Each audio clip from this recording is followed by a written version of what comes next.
এমন গরম গরম ভাতের সাথে যদি এরম গরম গরম পটল বাটা পাওয়া যায় তাহলে তো ব্যাপারই আলাদা, খেয়ে মজাই এসে যাবে। আহ কি দুর্দান্ত টেস্ট! তো চলো না শিখে নিই আমরা কিভাবে করতে হবে এই পটল বাটার রেসিপিটা। ভালো করে পটলগুলোকে ধুয়ে নিয়েছি। এবার আমরা নিচ্ছি কড়াই, আর এর মধ্যে অ্যাড করলাম 7 থেকে 8টা রসুন, আর সাথেই আমরা অ্যাড করছি 7 থেকে 8 পিস কাঁচা লঙ্কা। আপনারা এখানে যেমন ঝাল খেতে পছন্দ করেন সেই হিসেবেই আপনারা এখানে লঙ্কাগুলো অ্যাড করবেন। এবার আমরা এখানে দিয়ে দেবো 7 থেকে 8 পিস কালো মরিচ, আর সাথেই আমরা এখানে অ্যাড করে দেবো সেই কেটে রাখা পটলগুলোকে। এবার আমরা এর মধ্যে দেবো আধা কাপের মতো জল, আর দেবো সাথে আধা চামচ হলদি পাউডার আর স্বাদ অনুসার নুন।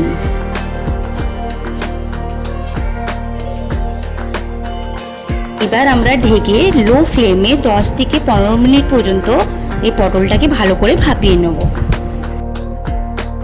15 মিনিট পর দেখুন জলটা কেমন শুকিয়ে গেছে আর পটলগুলো ভালো করে সেদ্ধ হয়ে গেছে। এবার আমরা পটলগুলোকে একটা প্লেটের মধ্যে তুলে নেব।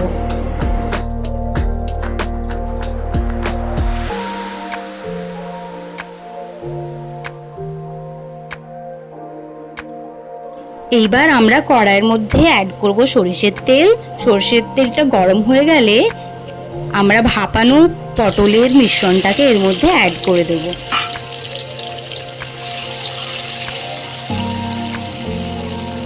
মিডিয়াম ফ্লেমে ভালো করে 10 থেকে 15 মিনিট পর্যন্ত আমরা পটলটাকে ভালো করে ভেজে নেব।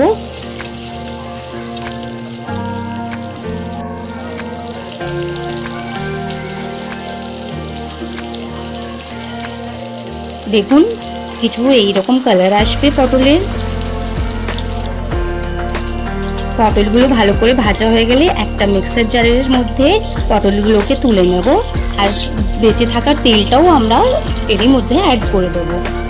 ভালো করে এটাকে ঠান্ডা হতে দেবো। ঠান্ডা হয়ে গেলে আমরা এটা বেটে নেব।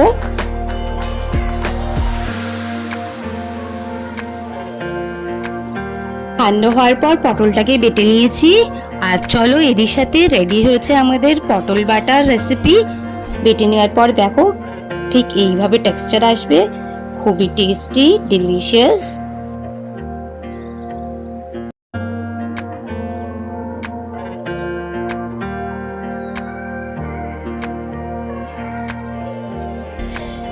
সার্ভ করবো আমরা একে গরম গরম ভাতের সাথে।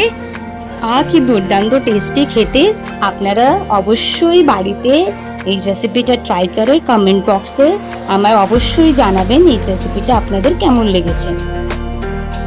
ধন্যবাদ বন্ধুরা, আমাকে সাপোর্ট করুন, লাইক করুন, শেয়ার করুন, সাবস্ক্রাইব অবশ্যই করবেন।